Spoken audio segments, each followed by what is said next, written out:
Everyone talks about putting 20% down when purchasing a property. But do you know the pros and cons of putting 20% down? Maybe after this video, you're going to question if you want to put the minimum down payment down or if you're going to put 20%. But watch this video to know what the pros and cons are and then figure out what works best for you. By the way, my name is Zamira Dunnet, and I'm a local real estate agent right here in the GTA, and I'm with eXp Realty.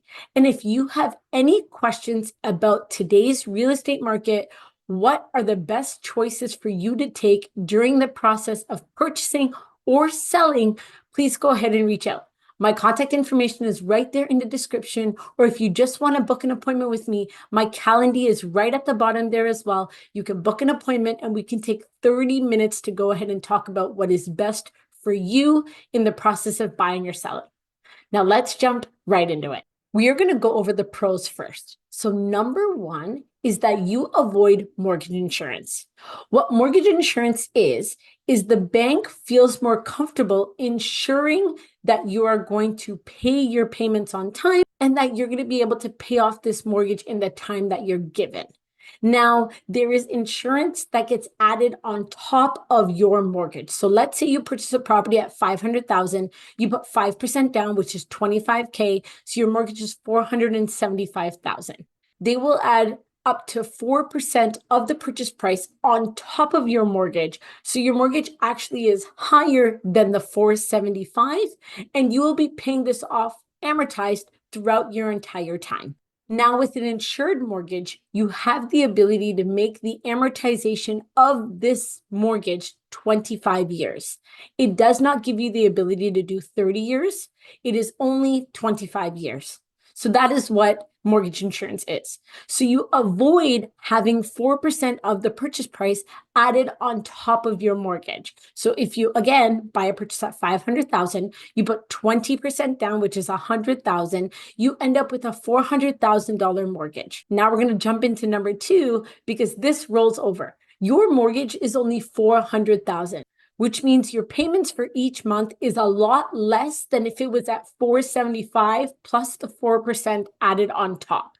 So your monthly mortgage payments are less, plus you get the 30-year amortization if that is what you select to have, which also decreases the amount you're going to pay each month towards your mortgage. So it gives you the ability to either save additional money on the side, just pay lower payments each month. Here's an example of what your monthly mortgage payments could be.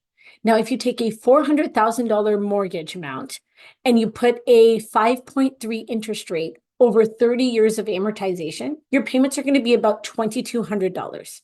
If you take a $475,000 mortgage, you do a 5.3% interest rate, and you take 25 years of amortization, that is $2,850 per month. So you're literally saving $600 a month by going with 20% down, overtaking the steps of using the minimum. This does not include that 4% added on top of your mortgage. So those payments will be even higher. Number three is you have the ability to access more lenders. Both A lenders and B lenders will lend to people that put 20% down. If you put less than 20% down, you're a little more restricted with the lenders that you can use to get a mortgage. This is important because not every lender has the same interest rate, has the same conditions, has the same products. So having the ability to go to different lenders, having options is better for you when it comes to your mortgage, because you want your mortgage to work for you, not for you to work for your mortgage. Interest rate isn't the number one thing. Now, I want to let you know that my husband is a mortgage agent, and he breaks down what is the most important to look at when it comes to your mortgage. Everyone thinks it's an interest rate, but honestly, with it stretched out for so long, there's so many different things that are added into a mortgage that you need to understand before you just sign a piece of paper. So his contact information is right there in the description. You can go ahead and reach out to him at any time, and he can help you to the best of his ability. It's super important to know what product you have, what is included in your mortgage, not just the interest rate. And the fourth pro of putting 20% down is you have the ability to even get pre-construction if you wanted to. Pre-construction is spread out across an amount of time, and you have this long to put 20% down on a property. So maybe the first time you sign your pre-construction property, you'll put 2.5% down, and then you don't have to put anything down for a few months. So having the ability to maybe save a little bit while you are using this down payment structure to go ahead and put money towards this property, having that 20% across the amount of time gives you the ability to get a property like pre-construction instead of getting a resale unit. So these are the pros of having 20% down on your property when you're looking to purchase. Now let's jump into the cons, because these are super important for you to understand what the cons are of putting 20% down. Number one is saving 20% of the property value is really difficult today. Everything is super expensive. Gas, groceries, everything is super expensive. Just everyday life is so much more expensive than it used to be, even just a few years ago.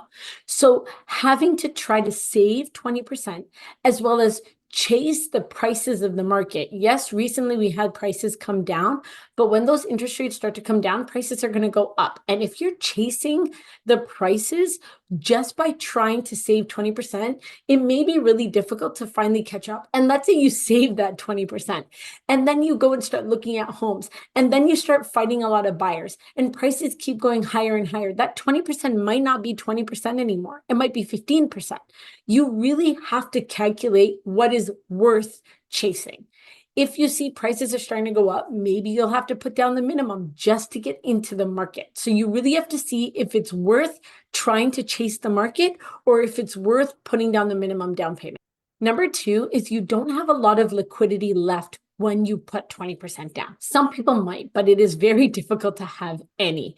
If you want to try to invest somewhere else or do any upgrades in the property that you buy, having leftover money after putting 20% down is pretty difficult to have.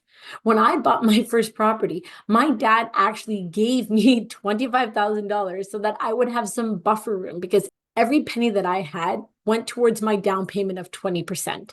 So figuring that out as well. What if you don't have any buffer room left? You need to save at least 3 months of expenses so that if there is a rainy day, you need to have that buffer room. And you can't just throw all of your money, every single penny you have, at a down payment, because then what? You really need to protect yourself through this process. It is a big transaction you're making. And if you're going to put all of the money that you have down on a down payment, you don't protect yourself for the rest. If like something else happens, what if your furnace and your AC break as soon as you move in? Like there are things that could come up. You have to make sure you have a little bit of buffer room. And if you don't, maybe don't put down the 20%, maybe put down that. Number three is no one really knows what happens to the real estate market. We're in a down right now. What if you bought in February of 2022 and now you've come down to this price? Maybe if you didn't put 20% down, you would have put your investment somewhere else, and then that would have gained better than what the real estate market would have gained. You don't know what is going to happen to the market, and maybe you have the ability to gain some extra money somewhere else, and you didn't realize that that was going to happen. So you put the whole 20% down, and now you weren't able to invest somewhere else. So the growth is all over the place, especially with the market we're in now. So putting 20% down may not be the best option if you are gaining better in investments. Maybe you're gaining better in stocks or ETFs. There might be other places that you want to put money into instead of the real estate market. So that might be a better option to put 5% or 10% down instead of the whole 20%, because you could have the potential of gaining money somewhere else higher than you would with the real estate market. And number four, in Canada, you can deduct your interest payments against your taxable income. So if you put a large payment down, you won't have as much interest payments, which means your tax deductions won't be as much as they could be if you put less than 20% down.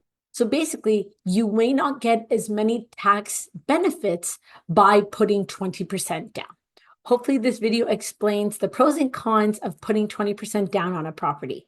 Figure out what works best for you. You know if putting 20% down is going to work for you or not. Hopefully it is the way that you can go, but if it isn't, there is other options like putting less than 20% down.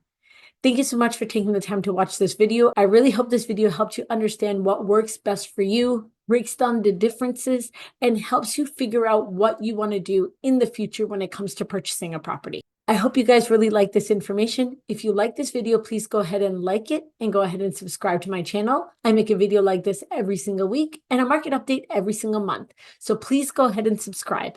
And thank you so much. We'll see you guys all next week.